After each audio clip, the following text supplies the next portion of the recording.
Olá, estamos iniciando mais um programa Saúde e Qualidade de Vida aqui na TV Santa Maria, canal 19.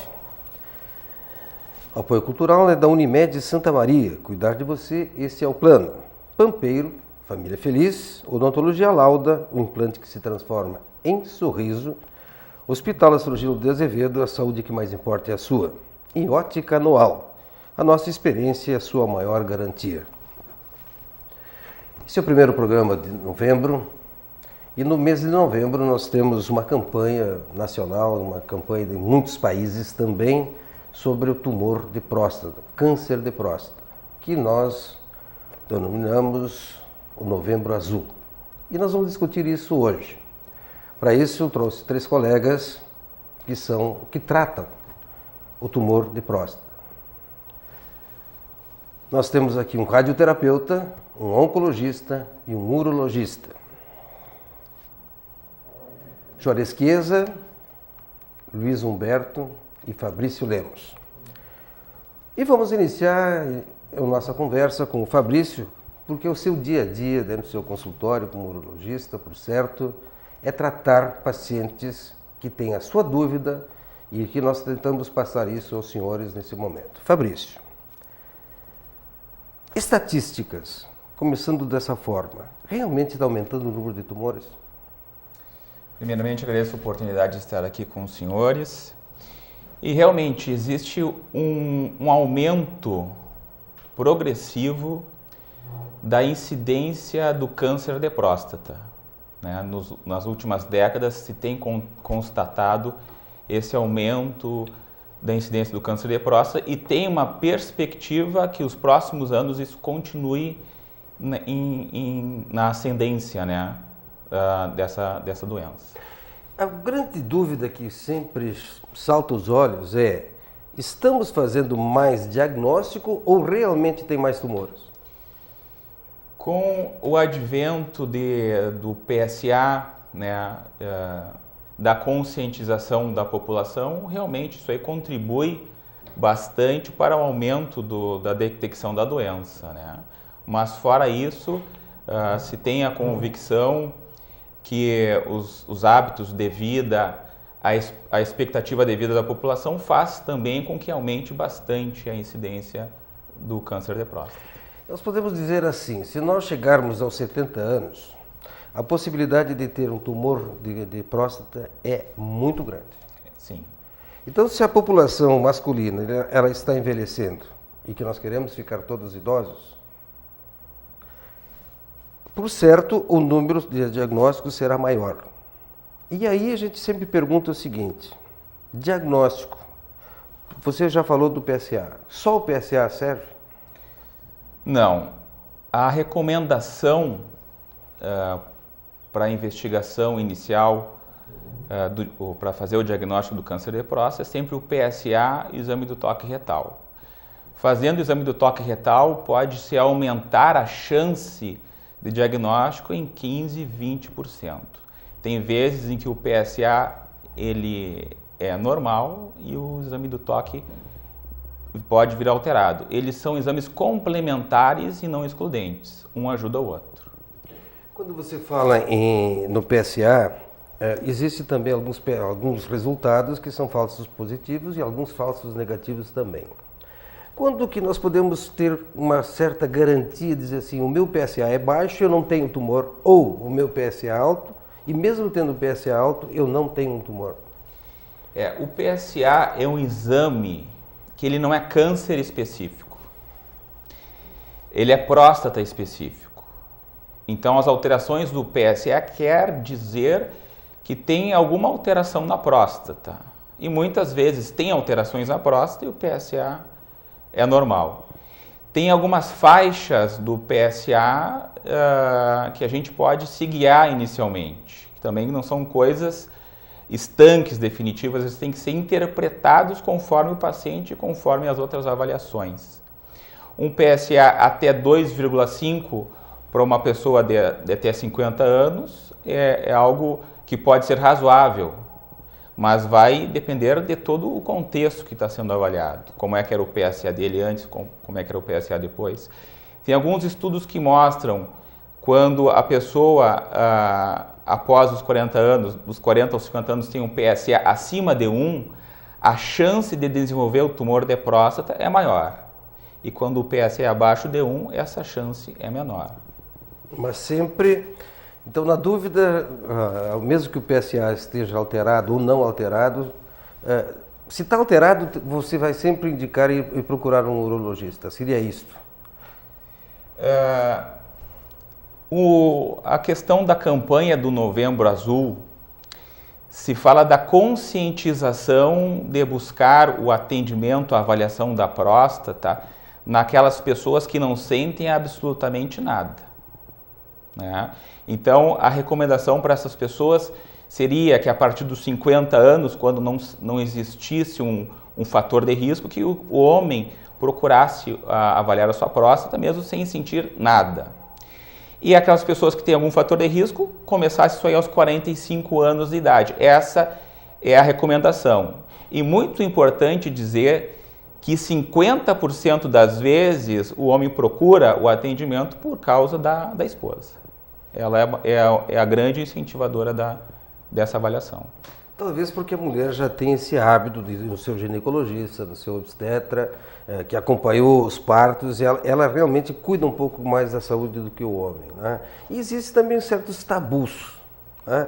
Que eu acho que no século XXI esse tabu tem que desaparecer, do toque retal. É verdade. Isso existe realmente, esse tabu de não se submeter a um toque retal, por questões, às vezes, sem significado nenhum de saúde, mas existe. Tá? Você fala em 45 anos. Quando se tem fator de risco. Sim. Então, quais são os fatores de risco? Outra coisa importante de dizer, Dr. Renor, que, claro, o PSA mais alto em pessoas com uma próstata maior, em pessoas de mais idade, pode ser normal, né? Então, depende do contexto. Os fatores de risco principais é a questão da história familiar, né? Uma pessoa que tenha um pai que tenha tido câncer de próstata, um irmão que tenha tido câncer de próstata, é um fator de risco importante. As pessoas de cor negra, também elas têm uma incidência, uma prevalência maior de câncer de próstata. A recomendação é essa, que procure atendimento mais cedo. O próprio câncer de mama na família também é outro fator de risco que a gente pode considerar, a obesidade. Tem outros fatores de risco, mas os principais são esses aí. Tabaco?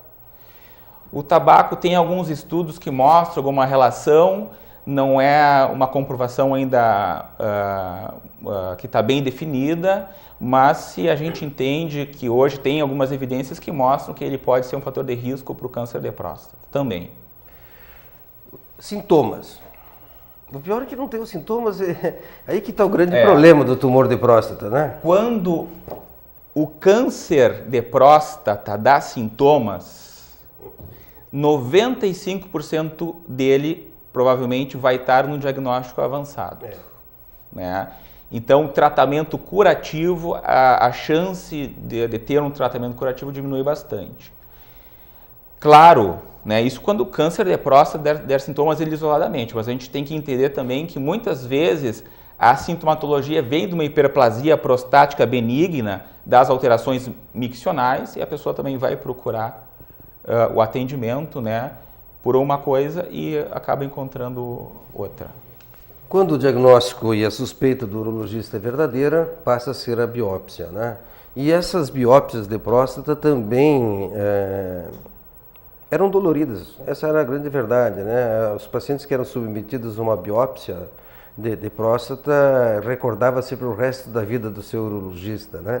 Hoje não, hoje já faz com anestesia, com a presença do anestesista, e porque às vezes não é só uma biópsia, são várias que você faz, não é isso? Algumas vezes a primeira biópsia não nos dá todas as informações, porque a biópsia é um exame por amostragem, né? Se colhe na primeira biópsia, geralmente 12 fragmentos. 6 do lado direito da próstata, 6 do lado esquerdo, se tem algumas variações disso, né? Então, são fragmentos que saem de um todo, mas que é uma amostragem. E muitas vezes, quando ela vem negativa, pode-se continuar com uma dúvida diagnóstica porque a área do tumor pode não ter sido alcançada por essa primeira biópsia. Algumas vezes tem que se repetir a biópsia. E aí o paciente fica com aquele dilema. Se deu negativa, por que eu tenho que fazer de novo? Isso é uma coisa que perguntam com bastante frequência, né?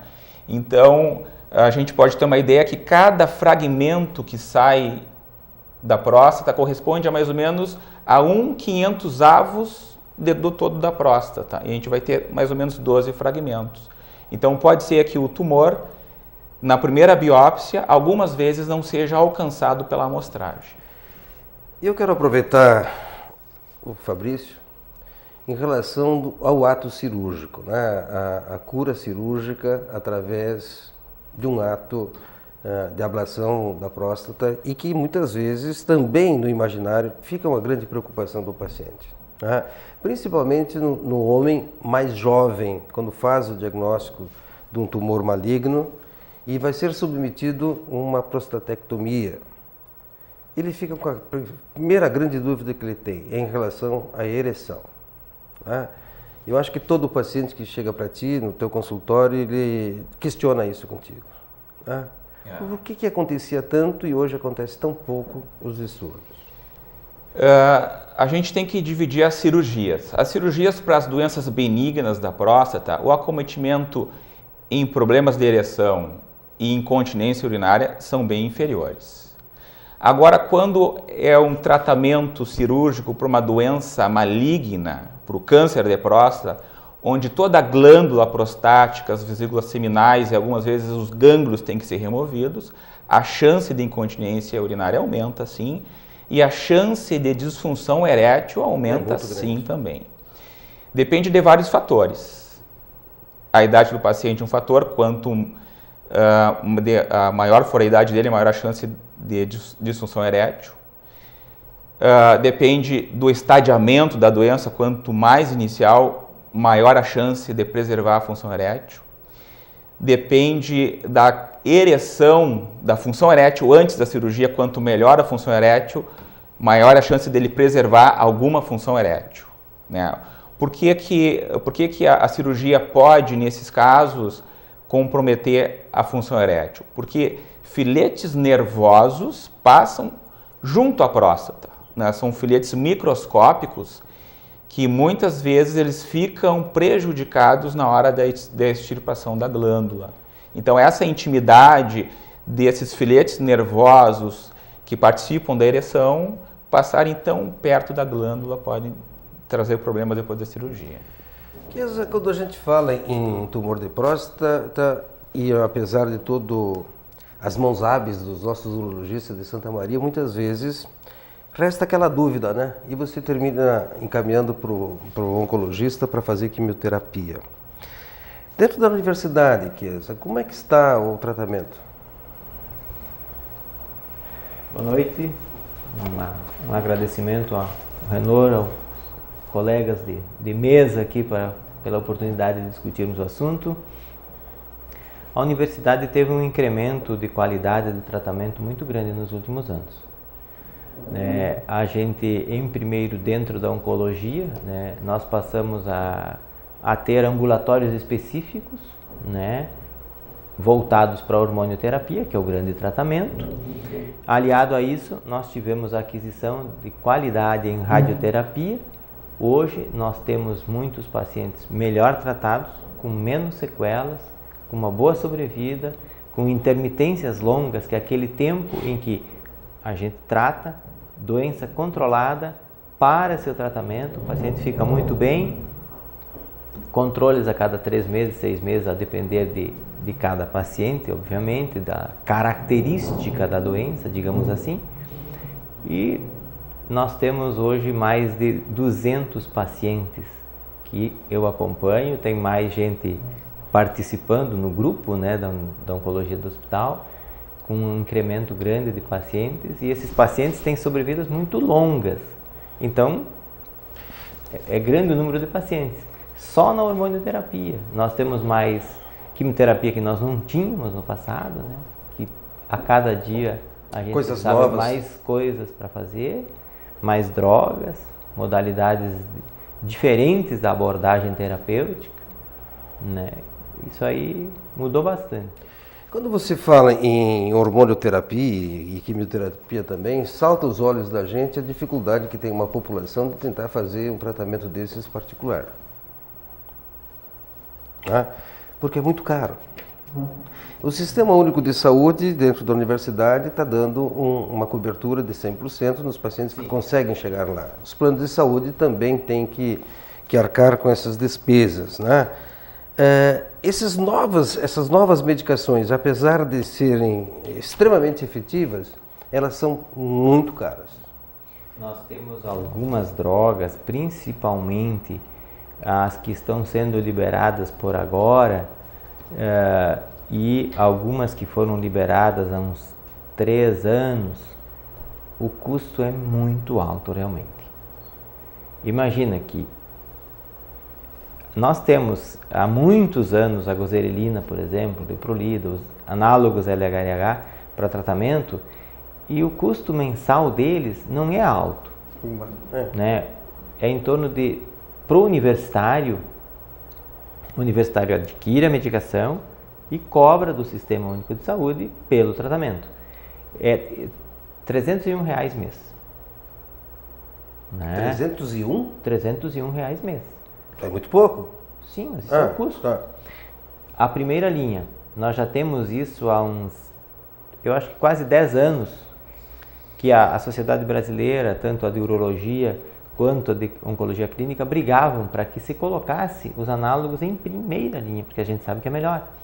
E isso aí passou, talvez até mais do que isso. É bastante tempo que a gente tem essa disponibilidade e a facilidade de fazer, e isso melhorou muito, né? É claro que nós temos ainda drogas que elas têm um custo menor. No caso do Sistema Único, toda droga via oral também é disponibilizada, né? Com exceção das drogas de última geração, que essas que têm um custo muito alto, como é o caso da biraterona, mudou muito o uso da biraterona, mas não dá, é superior a R$10 mil mês um tratamento. Né? Mas eu quis chegar à questão do recurso que é despendido pela saúde para falar exatamente da importância do Novembro Azul. Para nós tentarmos fazer sempre o diagnóstico mais precoce. Se o diagnóstico for precoce, muitas vezes pelo ato cirúrgico consegue a cura. Nós vamos no intervalo e já voltamos.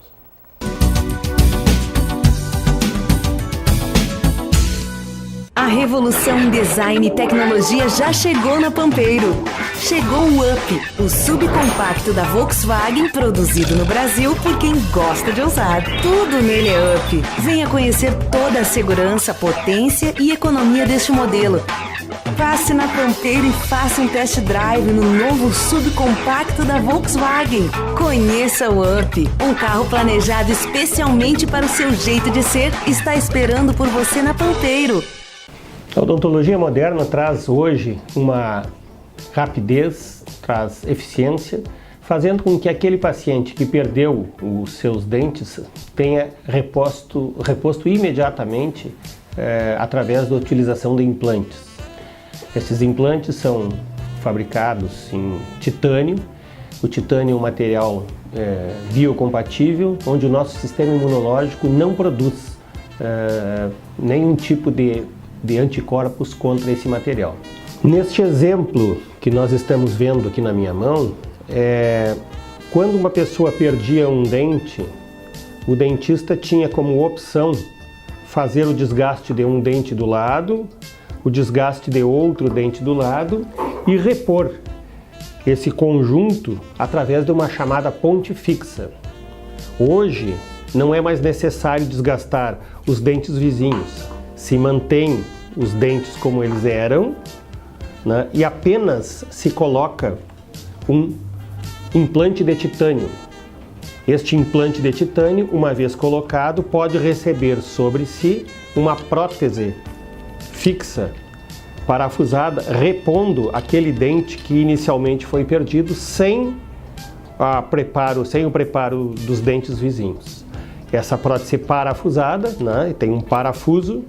Essa prótese é parafusada e pode ser removida desparafusada a qualquer tempo para qualquer tipo se houve uma fratura, se houve uma lasca da porcelana, pode ser refeito a qualquer tempo. Basta tirar, consertar e colocar de novo, né, com um custo extremamente baixo. De certa forma, então, podemos afirmar que a implantodontia ela não apresenta nenhum tipo de rejeição. O termo rejeição estaria aplicado ao fato de nós fabricarmos anticorpos com relação a alguma substância estranha que se coloque no corpo. No implante ósseo integrado isto não acontece. Odontologia Lauda. O implante que se transforma em sorriso. Investimento em tecnologia e materiais de última geração, através de um laboratório próprio, oferecem aos clientes benefícios que vão além do econômico. Qualidade, segurança e parceria são os nossos compromissos. Traduzir a confiança em um bom trabalho é a nossa missão, valorizando a cada dia os usuários de óculos de grau e garantindo total confiabilidade de nossos produtos. Com uma grande variedade de lentes e armações nacionais e importadas, garantimos ao nosso cliente total satisfação. Ótica Anual. A nossa experiência é sua maior garantia. Tradição de 56 anos. Conheça as nossas instalações na Acampamento e na Policlínica Provedor Wilson Waita. Cuidar de cada detalhe. Esse é o plano. Transformar um sonho distante em seu próximo destino. Esse é o plano. Cuidar hoje do amanhã. Esse é o plano. Envelhecer sem ficar velho. Esse é o plano. Conseguir almoçar em casa. Esse é o plano. A Unimed sabe que seus planos são importantes para a sua vida. E se cuidar é a maneira de você realizar cada um deles. Cuidar de você. Esse é o plano. Unimed.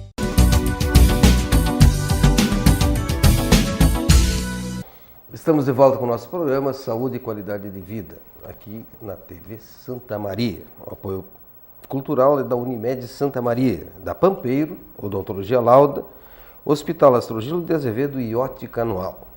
Hoje nós estamos conversando sobre tumor de próstata. Novembro Azul, conscientização para o homem e com o auxílio das mulheres também, é lógico, para a prevenção desses tumores. Está comigo Fabrício Lemos, urologista, Luiz Humberto, que é radioterapeuta, e o Dr. Chiesa, oncologista. No primeiro bloco, fizemos, através do Dr. Fabrício, os sintomas, principalmente os sintomas e a prevenção desses tumores. Mas, infelizmente, o tumor foi feito o diagnóstico, apesar das mãos hábeis dos cirurgiões, há necessidade, muitas vezes, de uma quimioterapia e de uma radioterapia. O Luiz Humberto é formado em 79, da melhor turma médica de Santa Maria, que se formou na Universidade Federal, é meu colega de turma. É radioterapeuta da universidade, se dedicou a vida inteira ao serviço público. E, Luiz, como era o nome do nosso professor, que agora o Arnaldo, o professor Arnaldo, que era o nosso professor de radioterapia. Naquele tempo, a radioterapia era ainda incipiente na cidade, e também, posso dizer, em todo o país, e já tínhamos aqui na nossa cidade esses equipamentos. Luiz, essa evolução, principalmente no tumor de próstata. A radioterapia, a história do câncer de próstata, em termos de radioterapia, ela mudou com o desenvolvimento da informática, porque através do sistema de informática é que se pôde criar sistemas de planejamento.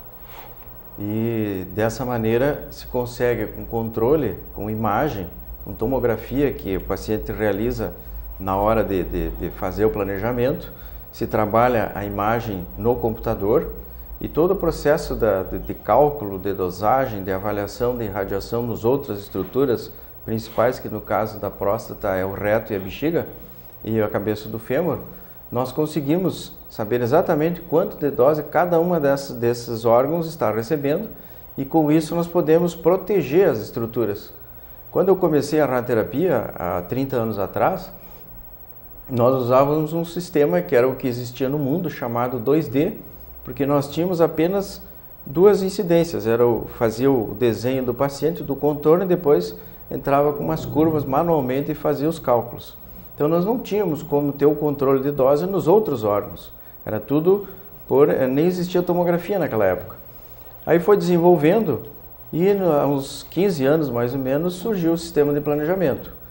Nós, aqui em Santa Maria, na universidade, já estamos um pouco atrasados, porque a gente começou a trabalhar com isso há 3 anos atrás. Mas o que dá para notar é a diferença dos resultados a curto prazo, primeiro pela diminuição, como o Juarez já comentou, das sequelas, dos problemas, das intercorrências que a radiação dava antigamente. Problema de intestino, diarreia, sangramento via retal. Hoje nós não temos isso. Na estatística mundial é menos de 3%. E se nós formos fazer um levantamento, eu acredito que o nosso seja até menor. O outro aspecto da radioterapia conformada ou 3D, porque aí nós trabalhamos a imagem, enxergamos o tumor, enxergamos a próstata, enxergamos o paciente em 3 dimensões na tela do computador e podemos avaliar bem isso e depois a gente faz a checagem com radiografias no próprio acelerador linear.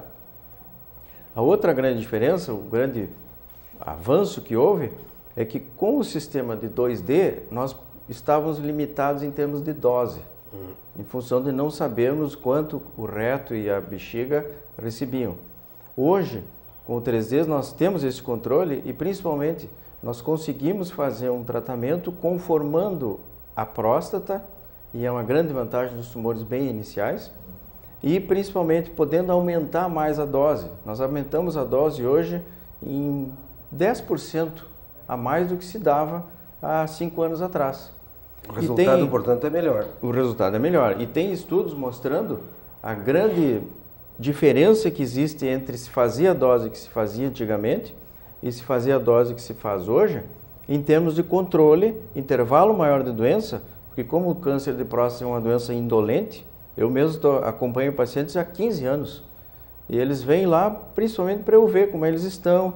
Eu pouco faço, porque eventualmente algum precisa irradiar algum osso, porque o câncer de próstata é mais frequente a metástase óssea.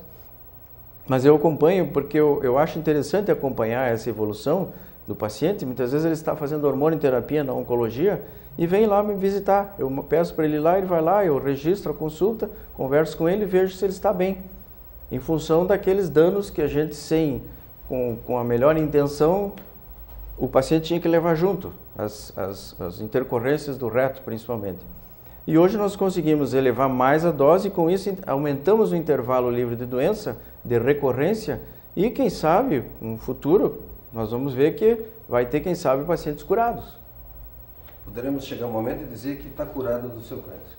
Fabrício, quando é que o paciente chega para você já com 59 anos, chegando aos 60 anos, já é uma idade bem propícia, jovem, mas propícia a ter um tumor. Faz o diagnóstico, propõe a cirurgia sempre, propõe quimioterapia, propõe radioterapia. Quando é que tu propõe outros métodos além do cirúrgico? Quando a pessoa está com o diagnóstico de câncer de próstata, a gente sempre discute com o paciente. Hoje não é uma decisão do médico, é uma decisão compartilhada. Muito bem. A gente discute com o paciente as opções de tratamento e muitas vezes de não tratamento, de acompanhamento. E é uma decisão que a gente toma conjunto com o paciente, né? Então se expõe... Desculpe, é importante tu ressaltar isso. Muitas vezes o diagnóstico é de tumor e tumor maligno, mas não há uma necessidade imediata do ato cirúrgico. É isso que você está dizendo? E de nenhuma forma de tratamento, em algumas vezes. Quando? Hoje tem critérios que se estabeleceram bem nesses últimos anos, em que quando se identifica ou se sugere pelos exames, pelo exame clínico, né, que seja uma doença de pequeno tamanho, uma doença que se espera que o curso dela não vai dar tempo para que venha se manifestar na vida, se propõe para o paciente o acompanhamento, a vigilância ativa, né? Então, esse paciente pode ser acompanhado, geralmente no primeiro ano de 3 em 3 meses, muitas vezes se repete a biópsia, para ver como é que é esse comportamento, né? Tem pessoas que estão sendo acompanhados, né? E quando não se vê uma progressão da doença, se mantém o acompanhamento. E quando a doença vê que ela está modificando a história dela em avanço e agressividade, pode-se propor um tratamento, ou a cirurgia, ou a radioterapia, quando a gente pensa em questão de cura, né? O tratamento curativo não vem só da cirurgia, vem da cirurgia e também da radioterapia, né? E quando você manda então para o Chiesa? É bastante importante antes do tratamento radioterápico, né? O início da hormonioterapia, isso aí modifica a história do tratamento, melhora a chance de cura do paciente, né? Então, o oncologista já tem que entrar. Hoje se faz é tudo junto, né? Se discute condutas, né? O que seria melhor no caso do paciente, o que seria melhor no caso do outro, né? Então, claro que se é uma doença avançada, não se pensa em um tratamento curativo. Vai já para o oncologista para fazer um tratamento de controle dessa doença, mas de forma não curativa, né? Vamos lá. Um vô de 82 anos, teve problema de micção, fez um toque retal, ele tem uma próstata grande, fez uma biópsia e deu tumor. O que fazer? Depende muito o que tu faria, depois o que o Chiesa faria, o que o Luiz Humberto faria. Uma pessoa de 80 anos, ela não é igual a outra de 80 anos. Exatamente. Tem uns que os pais viveram 100 anos e ela está muito bem de vida, com a sua saúde, né? É uma pessoa que muitas vezes trabalha, é uma pessoa ativa. A ação, né, para essa pessoa vai ser diferente de uma pessoa de 80 anos acamada, né, que modifica, que tem uma perspectiva de vida de meses ou um ano. O tratamento muda totalmente diferente. Então, realmente, a gente pegar uma idade e colocar tudo para um tratamento, a gente não vai se dar bem. Então, tem que ser personalizado, tem que ver o contexto do paciente, tem que ver o contexto da sua saúde, tem que ver o contexto do tumor. Tem tumores de próstata que muitas vezes não são agressivos, e tem tumores de próstata que são muito agressivos, né? Tem tumores de próstata que estão dando sintomas, tem tumores de próstata que estão fazendo o paciente não conseguindo urinar, com dor óssea, com fratura, com fratura por metástase. Então, o contexto da doença é muito heterogêneo e tem que ser sempre discutido com o paciente e também com os colegas, né? O que tu pensa, Chiesa? A idade superior a 80 anos é o que o Luiz falou. Avaliação do risco. Que risco esse paciente tem? Ele tem doença localizada, ele tem uma doença de alto risco com um PSA lá, o PSA é 50 e é devido ao tumor. Esse paciente não vai ser operado em nenhuma idade, provavelmente. Ele vai ser conduzido com hormônio, vai ver, vamos associar radioterapia, não vamos. No caso de um paciente de 80 anos, o risco, doenças associadas, é o coronariopata, ele é vasculopata, ele é diabético, ele é obeso, são tudo fatores que às vezes a gente diz, mas o senhor está com um PSA de 8, o Gleason é 6, o risco é baixo. Não. Vamos repetir o PSA daqui a 3 meses, vamos observar. Mas doutor, o senhor não vai tratar o câncer? Não, vamos dar uma observada, né? E, sabe, é difícil aceitar. Se a gente se colocar do outro lado do balcão, ele diz, mas peraí, o doutor não quer me tratar? Eu tenho câncer, o doutor não quer fazer nada. Diz, não, mas acontece que no imaginário dele, ele pensa assim, eu vou durar 2, 3 meses só, porque o Chiesa não quer fazer nada comigo. E aí, aí pergunta, doutor, posso isso, pode aquilo, pode tudo? Diz, o senhor está me dizendo isso porque eu estou no fim, né, doutor? Não é por isso e tal. Só que no momento que ele percebe que passa um tempo, ele faz o exame, não muda. Passa 6 meses e não muda. Diz, mas, pois é, acho que nós vamos ficar fazendo isso, né, doutor? Vamos fazer isso. Tem pacientes que estão assim há 5, 6 anos. Né?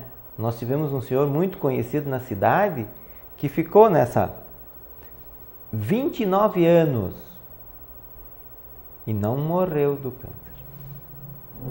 Então são essas coisas. O Luiz Humberto certamente... Tu pensa também da mesma forma, Luiz? Um dado que nós aqui, o único parâmetro que a gente utiliza é que é dado pelo Ministério da Saúde, que é a expectativa de vida.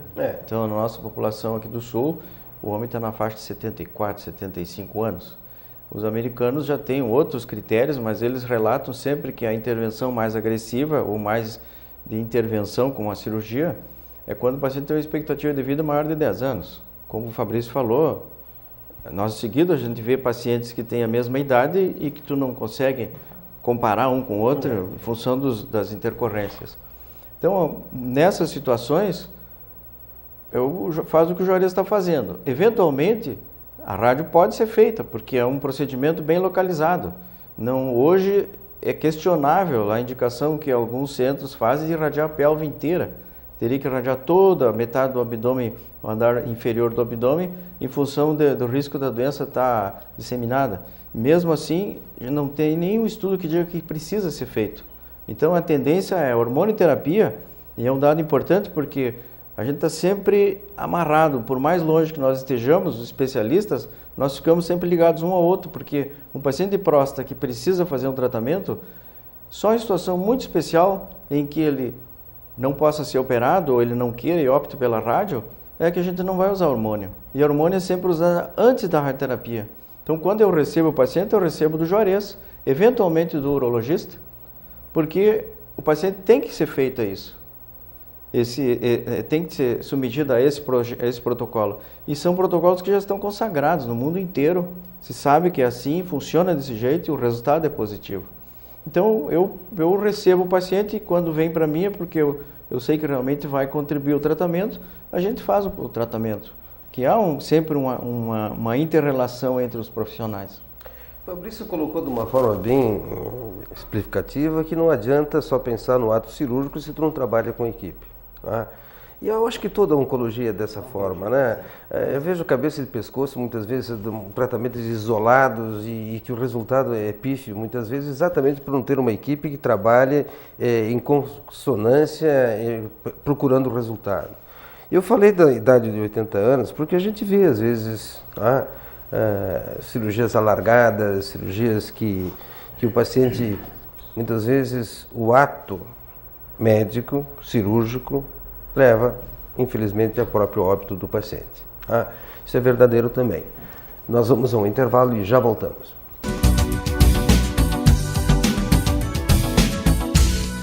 A revolução em design e tecnologia já chegou na Pampeiro. Chegou o Up, o subcompacto da Volkswagen, produzido no Brasil por quem gosta de ousar. Tudo nele é Up. Venha conhecer toda a segurança, potência e economia deste modelo. Passe na Pampeiro e faça um test drive no novo subcompacto da Volkswagen. Conheça o Up, um carro planejado especialmente para o seu jeito de ser, está esperando por você na Pampeiro. Investimento em tecnologia e materiais de última geração, através de um laboratório próprio, oferecem aos clientes benefícios que vão além do econômico. Qualidade, segurança e parceria são os nossos compromissos. Traduzir a confiança em um bom trabalho é a nossa missão, valorizando a cada dia os usuários de óculos de grau e garantindo total confiabilidade de nossos produtos. Com uma grande variedade de lentes e armações nacionais e importadas, garantimos ao nosso cliente total satisfação. Ótica Anual. A nossa experiência é sua maior garantia. Tradição de 56 anos. Conheça as nossas instalações na Acampamento e na Policlínica Provedor Wilson Waita. Até em casos mais severos, hoje a odontologia nos proporciona a solução.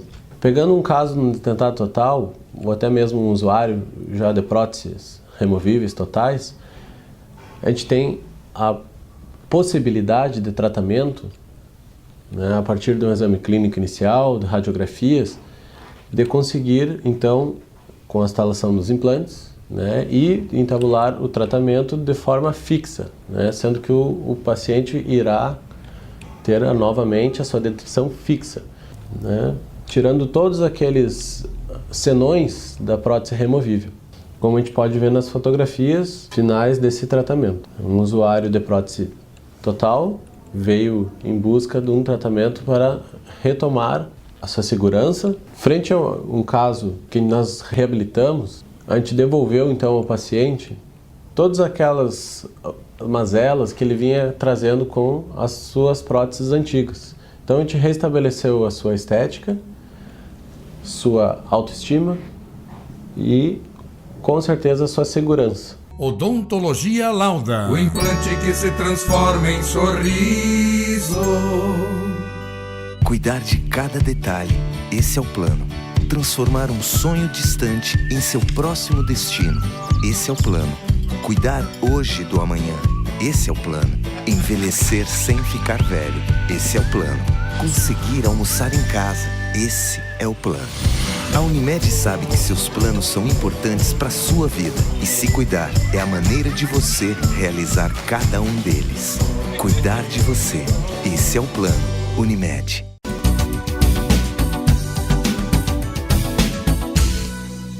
Estamos de volta com o nosso programa Saúde e Qualidade de Vida aqui na TV Santa Maria. Um oferecimento cultural da Unimed Santa Maria, da Ótica Anual, do Hospital Astrogildo de Azevedo, da Odontologia Lauda e da Pampeiro. Conversando hoje sobre tumor de próstata com os colegas especialistas da área, radioterapia, oncologia e a urologia. No bloco anterior nós falamos em 80 anos, operar ou não operar. Mas às vezes, apesar dos 80 anos, esse indivíduo tem outros sintomas, principalmente, e que necessita, sim, de uma cirurgia. Quando tu indica e por que tu indica, Fabrício?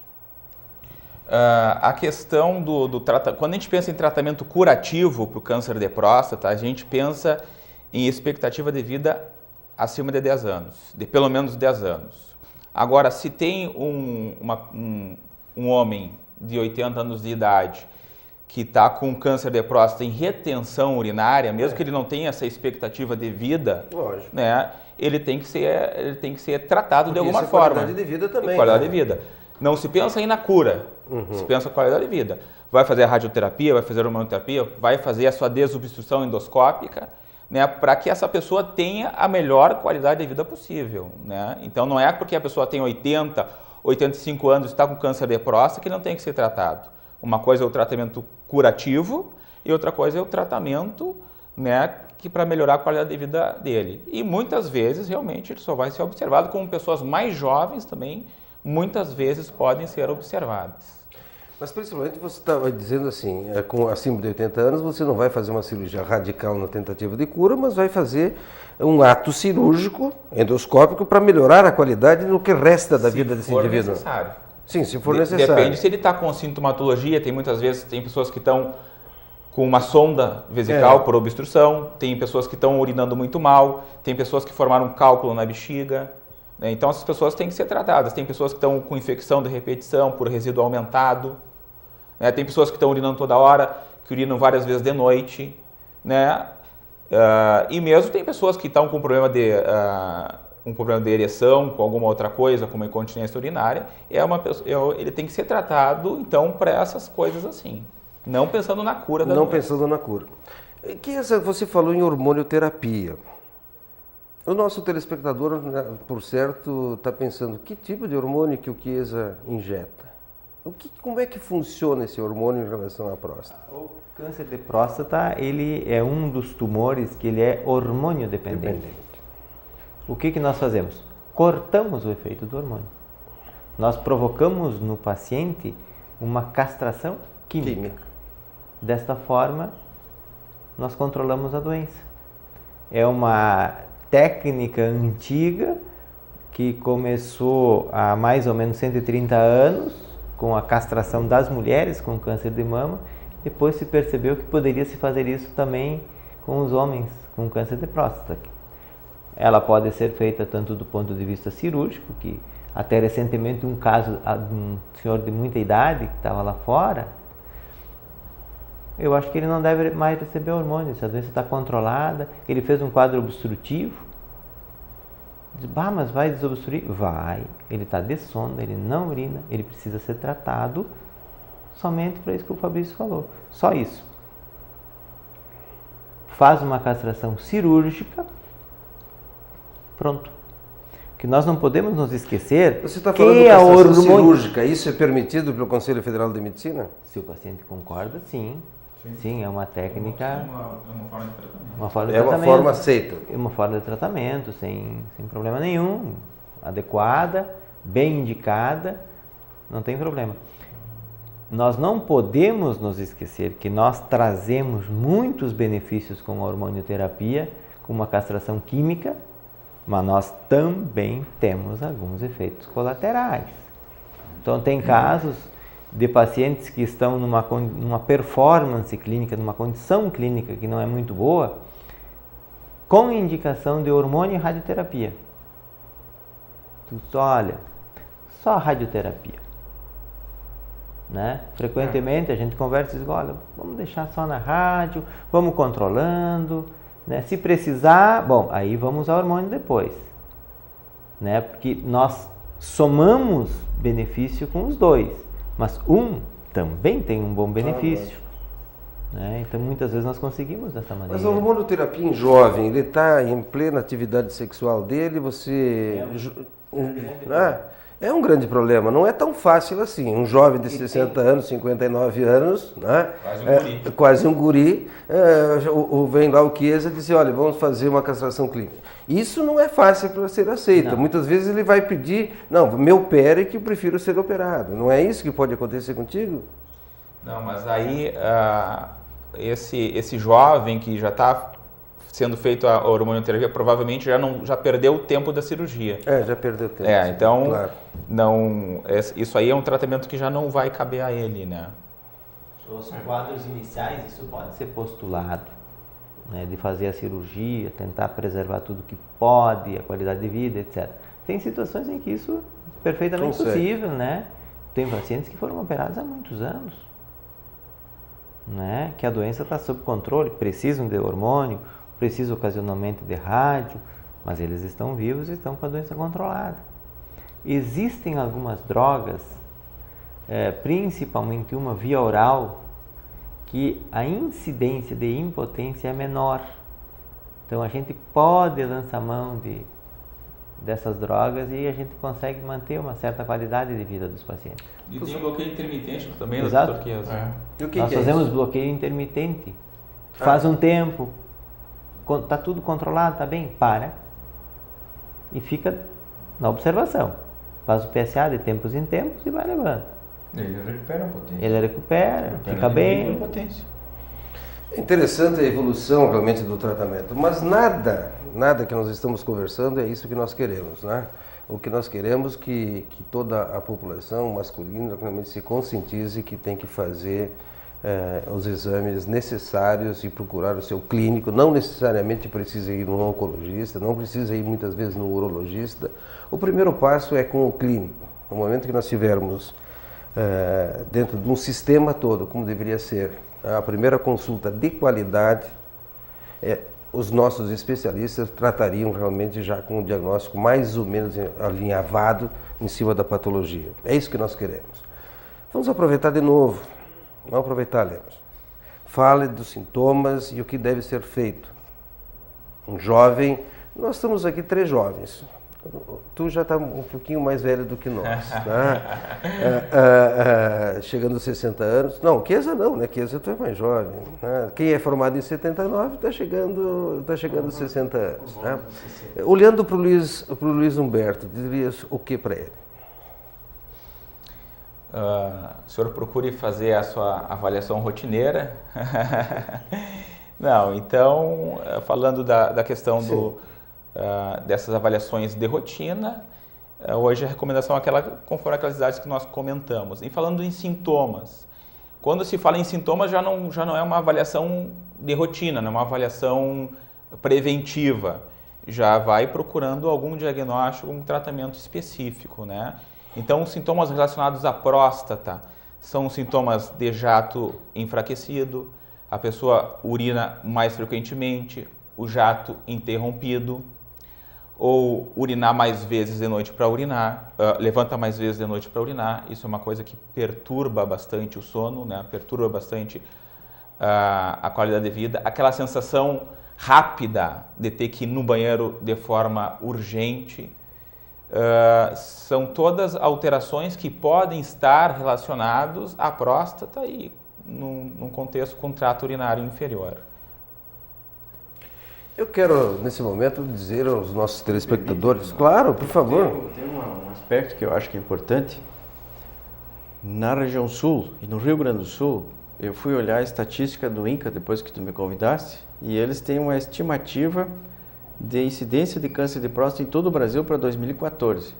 No Rio Grande do Sul, praticamente ele ocupa quase de 20 a 30% de todos os cânceres que ocorrem no homem esperado esse ano no Rio Grande do Sul. Então é o câncer mais incidente, depois do tumor de pele, é o tumor que mais incide no homem no Rio Grande do Sul. E isso eu diria que é um problema de saúde pública. E como tu trabalha na medicina preventiva e na medicina do trabalho, né? Lá na universidade eu me lembrei, todos os anos a gente recebe uma quantidade de solicitação de exames que é exigido pela medicina do trabalho lá, e entre os exames está o PSA. Então é uma forma de rastreio. Eu acho que quase todas as empresas fazem, eu não sei, até dirijo como pergunta isso, Sim. Mas é um exame que deve ser feito na população masculina, nessa faixa etária que nós estamos. Seria muito interessante, sim, que todas as empresas pensassem na saúde dos seus colaboradores. Tá? Mas como não é um exame obrigatório, através das normas regulamentadoras, fica muito difícil para o médico do trabalho implementar esse tipo de exame. E eu até diria assim, só para teres uma ideia, o que seria mais importante, um PSA ou às vezes solicitar uma simples glicose? Porque o que nós temos de diabéticos sem diagnóstico em Santa Maria é incrível como tem. Então, essa conscientização, Luiz, é importante você colocar dessa forma. Até agradeço muito falar sobre isso, porque eu nunca consigo entrevistar realmente médico do trabalho, né? Mas entrevisto todas as especialidades, não essa minha. A nossa dificuldade realmente é fazer, em primeiro lugar, a aderência do trabalhador na sua saúde. Então, muitas vezes é instituído exames complementares sem necessidade, e outros exames com necessidades a gente não consegue fazer. Mas realmente essa tua ideia deveria ser feita, assim como outros exames complementares necessários. Saúde pública, tratamento oncológico. Trabalha na brigada. Dentro da brigada, existe alguma campanha em relação a isso? Tem. Nas avaliações que os militares fazem bianualmente ou anualmente, dependendo da idade, é oferecido para eles o exame do PSA.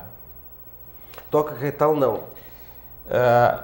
Daí eles são encaminhados e são orientados à avaliação com o médico urologista, né? Para fazer a avaliação daí completa. Quando dá alterado? Não, e mesmo quando não dá alterado. Ali fica difícil fazer o toque retal, o exame toque retal em todos, né? Ali é um exame mais de rastreamento, né? E dentro da universidade, você colocou o que vocês fazem lá dentro da universidade, Luiz, mas eu quero falar mais assim. Qual é a dificuldade que tu encontra hoje ainda no hospital universitário, dentro da radioterapia? Eu sei da capacidade do equipamento, eu sei da possibilidade de ter muito mais pacientes sendo tratados com o equipamento que tu tem. Qual é a dificuldade que tu tem? Hoje o grande problema que nós temos é a falta de pessoal. Continua? Está havendo uma transição. Os funcionários que eram FATEC, até o final do ano, pela informação que eu tive hoje, eles têm que sair da universidade. Eu acho que até obrigatoriamente vão ter que ser demitidos. Sim. E a empresa brasileira que começou o ano passado, início desse ano, mas ela tem todo aquele trâmite legal de concurso, de tempo e tudo mais. Então está havendo um retardamento de a gente ter mais pessoal. Nós poderíamos atender o dobro do número de pacientes que nós temos hoje. Pela capacidade instalada. Pela capacidade instalada, porque nós temos um aparelho, um acelerador com todo o potencial moderno, com toda a tecnologia básica para tratar câncer de próstata tranquilamente. Temos até um cobalto que está bom, mas que não está sendo usado porque não tem pessoal para lidar com a máquina, trabalhar com ela. E os do acelerador também em número limitado. Então nós estamos numa situação de ter e não conseguir colocar em prática. Eu espero que daqui a 1 ano, 6 meses, que é a expectativa que se tem, a gente possa aumentar o número de funcionários e aumentar o atendimento desses pacientes. E teria pacientes, Keso? Eu acho que tem. E onde vão esse pessoal que precisaria de radioterapia e não consegue? Olha, é uma coisa muito curiosa que a gente observa. Se você colocar a disponibilidade, as pessoas vão. Se houver dificuldade, eles não vão. Então, tem a questão distância, acesso. Como elas vão chegar se elas moram longe? Isso é um problema. A gente pensa, na Europa, Estados Unidos, é tudo muito simples. Não. Não, também é difícil. Nos Estados Unidos, quem mora a mais de 60 milhas do centro de radioterapia, tem um grande percentual que não faz a radioterapia. O Canadá é maior por causa do frio. O Canadá é mais frio, é pior. Eles fazem porque protocolos para tratar uma vez por semana só. Porque não tem. Então, isso é difícil ainda para nós. Melhorou muito? Melhorou muito. As secretarias de saúde levam os pacientes, tem cidades que vão diariamente com os pacientes até o universitário. Então, são coisas que vão evoluindo gradativamente, estão melhorando. A gente tem uma demanda grande no serviço e nós não temos fila de espera, né? Nem junto à quarta, nem lá. Todas as semanas os pacientes são agendados de acordo com a agenda das semanas que se seguem, né? Não prejudicamos quem está tratando e adaptamos os que chegam à nova situação, né, da agenda, e assim nós vamos. Eu quero agradecer os colegas que estiveram conosco aqui falando sobre o Novembro Azul e falando sobre os tumores de próstata. Agradecer aos nossos telespectadores, agradecendo também a Unimed Santa Maria, Pampeiro, a Odontologia Lauda, Hospital Astrogildo de Azevedo e a Ótica Noal.